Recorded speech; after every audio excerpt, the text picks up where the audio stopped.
SEC에서 리플에 대한 소송을 중지하라는 청원이 많은 리플 보유자들로 하여금 공감을 사고 있습니다. 이미 법원에서 판결을 내렸는데 똑같은 문제로 다시 한번 소송을 일으켜서 리플, 더 나아가서는 암호화폐의 생태계를 훼손시키는 게 아니냐 하는 것이죠. 하지만 저희는 이 소송을 보다 넓은 시야를 가지고 바라봐야 합니다. 장기적인 관점에서 보면 SEC의 소송이 리플은 물론이고 암호화폐 생태계까지 더 건강하게 육성하는 것이기 때문입니다. 다들 아시다시피 SEC에서 리플랩스를 대상으로 소송을 걸었죠. 그 이유를 살펴보면 미국에서 증권을 판매하려면 SEC에게 신고를 하고 진행해야 하는데 리플랩스에서는 이를 무시하고 증권을 판매했다고 주장하는 것입니다. 반대로 리플랩스의 입장은 리플은 비트코인, 이더리움과 같은 암호화폐지 증권이 아니다. 그래서 너희들에게 신고를 하지 않았다 라는 것입니다. 이런 주장에 하급 법원에서는 리플랩스의 손을 들어주었습니다. 하지만 SEC에서는 법원의 판결을 인정하지 않고 항소를 제기함으로써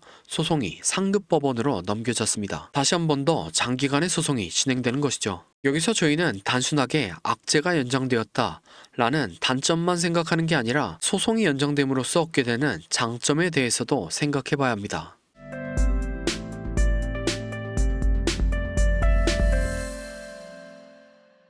첫 번째로 장기간의 소송은 많은 사람들의 이목을 받게 만든다는 겁니다. 예를 들면 2011년부터 진행됐던 애플과 삼성의 특허 소송이 있습니다. 소송은 애플이 삼성의 스마트폰 디자인과 사용자 인터페이스가 자사의 아이폰을 뺏겼다고 주장하면서 시작되었습니다. 이후 양측은 전 세계 여러 국가에서 수십 건의 소송을 벌였고 각국 법원에서 엇갈린 판결을 받기도 했죠. 이런 거대한 소송은 기술 산업에 관심이 없는 사람들까지 관심을 가지게 만들었습니다. 여러분들도 아시다시피 하이먼 미스키 모델에 따라서 언론 보도의 증가는 많은 사람들의 관심과 참여를 일으키고 결과적으로 해당 자산의 가격을 폭등하게 만들죠. 두 번째로는 리플, 더 나아가서는 암호화폐 전반에 대한 입지가 강화된다는 겁니다. 많은 분들이 암호화폐에 대해서 안 좋게 보는 것 중 하나가 암호화폐의 신뢰성입니다. 하지만 장기적인 소송을 진행하게 되면 어쩔 수 없이 해당 자산의 투명성이 드러나게 되면서 신뢰도가 증가하게 됩니다. 예를 들면 1990년대에 마이크로소프트와 미국 정부의 소송 사례가 있습니다.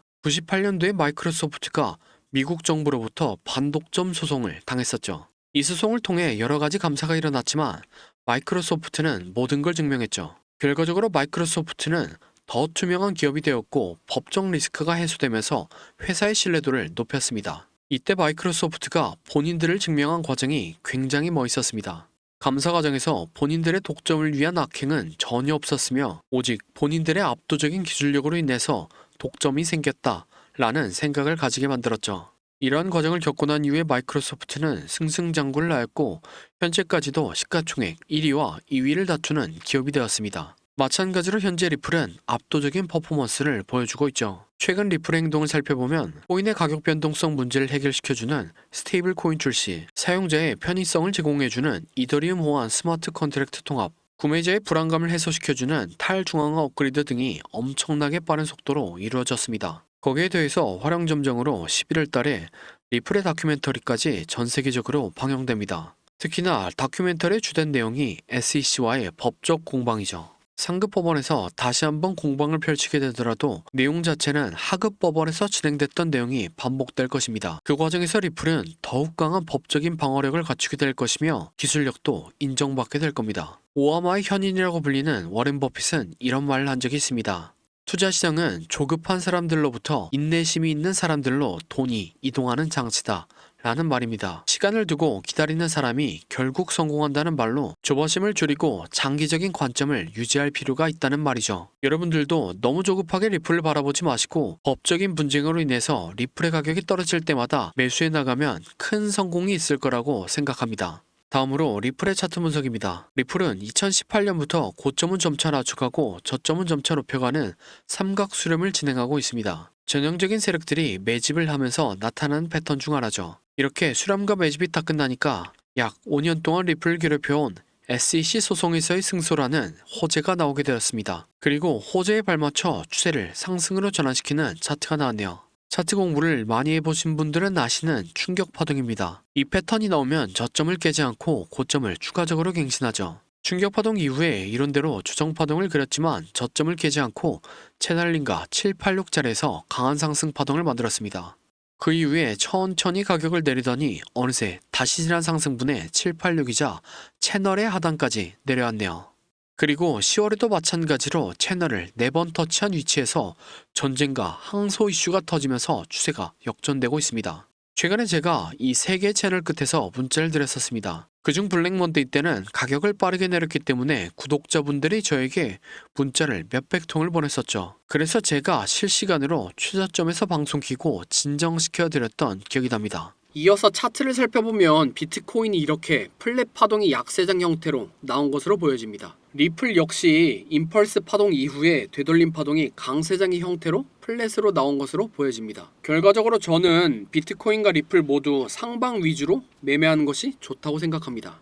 그리고 비트코인과 리플 모두 높은 확률로 보여줬던 것처럼 다시 한번 상승 패턴을 보여주었습니다. 저는 지난 9월 7일 문자로 보내드린 786짜리에서도 매수에 들어갔으며 앞으로도 리플은 떨어질 때마다 계속 모으는 전략을 취하는 것이 가장 좋다고 생각합니다. 이러면 몇몇 분들이 리플을 계속 모으려면 돈이 있어야 하는데 돈이 없다고 하시죠. 그래서 제가 빠르게 돈을 벌어다 줄 코인을 가져왔습니다. 네, 이게 돈을 벌어다 줄 코인의 차트입니다. 코인 차트 공부를 많이 하신 분들은 아시겠지만 과거에 대상승을 했던 코인들이 폭발 직전에 보여줬던 차트 패턴이죠. 이런 코인을 찾는 방법을 알려드리면 첫 번째로 세력이 장기간에 걸쳐서 매집하는 적, 흔히 말하는 박스권이 형성되고 기간은 적어도 1년 이상이고 길면 길수록 좋습니다. 세력이 시간과 돈을 써가면서 고점을 만들었는데 고점에서 차익 실현할 물량이 없다면 바보겠죠. 하지만 세력은 굉장히 똑똑합니다. 그리고 매집을 위해서 개미들의 물량을 뺏는 과정이 필요합니다. 보통 개미들의 물량을 뺏는 패턴으로 오랜 기간 동안 횡보를 하면서 개미들 지치게 하는 시간 조정과 가격을 갑자기 빠르게 움직여 개미들에게 공포를 주면서 물량을 뺏는 가격 조정이 있죠. 마지막으로 개미들의 물량을 뺏는 과정이 어느 정도 나왔다 싶으면 상승의 신호탄을 추적해야 합니다. 보통 상승의 신호탄은 거래량을 동반한 장대 항봉이죠. 예를 들면 2020년도에 엄청난 상승을 보여줬던 세타필 코인이 있습니다.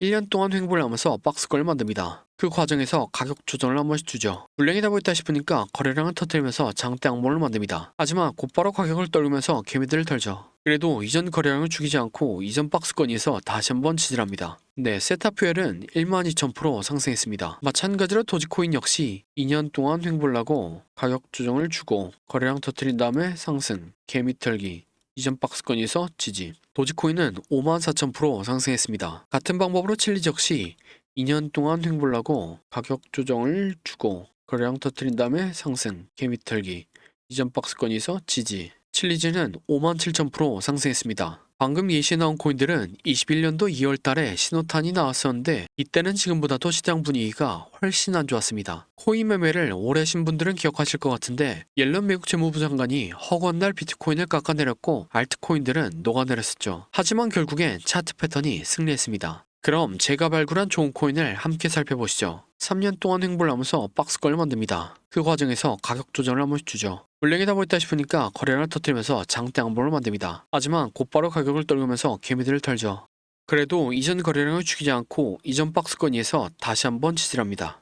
네, 이전에 다른 코인들을 그렸던 것처럼 이 코인은 높게 상승할 겁니다. 1년 6개월 매집한 세타퓨엘이 12,000% 상승했고 2년간 매집한 도지코인과 칠리즈는 5만% 이상 상승했습니다. 그러니 3년간 매집한 이 코인은 적어도 10,000%, 많이 가면 10만%는 올라갈 거라고 생각하고 있습니다. 5만%면 100만 원이 5억이 되고 10만%면 10억이 되는 금액입니다. 차트가 좋으니까 여러분들에게 올인하세요 라고는 말씀드리지 못합니다. 하지만 100만 원이나 200만 원만 넣어서 인생 역전의 기반을 만들어 볼 수 있다고는 말씀드리겠습니다. 시장 분위기가 안 좋다고 21년 옐런 재무부 장관 때처럼 분위기에 휩쓸린다면 또 기회를 놓치겠죠. 저는 무리하지 않는 선에서 이 기회를 잡아보려고 합니다. 저와 함께 이 기회를 잡아보실 분은 화면에 나오는 010-6448-4578번으로 45라고 문자 주시기 바랍니다. 그러면 제가 여러분들이 구독자인 것을 알아보고 바로 코인 이름을 문자로 보내드리겠습니다. 영상을 처음 보시는 분들은 이 코인이 무엇인지 영상에서 말하면 되는데 왜 방송에서 말 안 하고 문자를 보내라고 하냐 라고 하시는 분들이 종종 계시죠. 이건 세력들의 눈을 피하기 위한 수단이라고 봐주시기 바랍니다. 유튜브의 기능이 너무나 발달해서 이렇게 스크립트 표시를 클릭하면 제가 영상에서 말한 내용이 그대로 글로 작성됩니다. 즉 외부에서 검색을 하면 이 동영상이 접근이 가능하다는 거죠. 그래서 세력들은 본인들이 매집한 코인을 다른 사람들은 어떻게 생각하는지 굉장히 쉽게 파악할 수 있습니다. 그러면 리플은 왜 말했냐? 라고 생각하실 수 있는데 리플이나 비트코인, 이더리움 같은 코인은 저 말고도 수만 명의 사람들이 분석 영상을 찍어서 올리죠. 물리적으로 그걸 다 하나씩 관찰하기란 불가능합니다. 하지만 이 코인은 검색해보면 몇 명 되지 않습니다. 세력들의 입장에서도 지켜볼 만하다는 거죠. 그래서 10만 풀을 노리고 들어갔는데 굳이 세력들에게 저희들의 전략을 노출시킬 필요가 없다는 생각입니다. 아무튼 이 코인이 무엇인지 궁금하신 분은 화면에 나오는 010-6448-4578번으로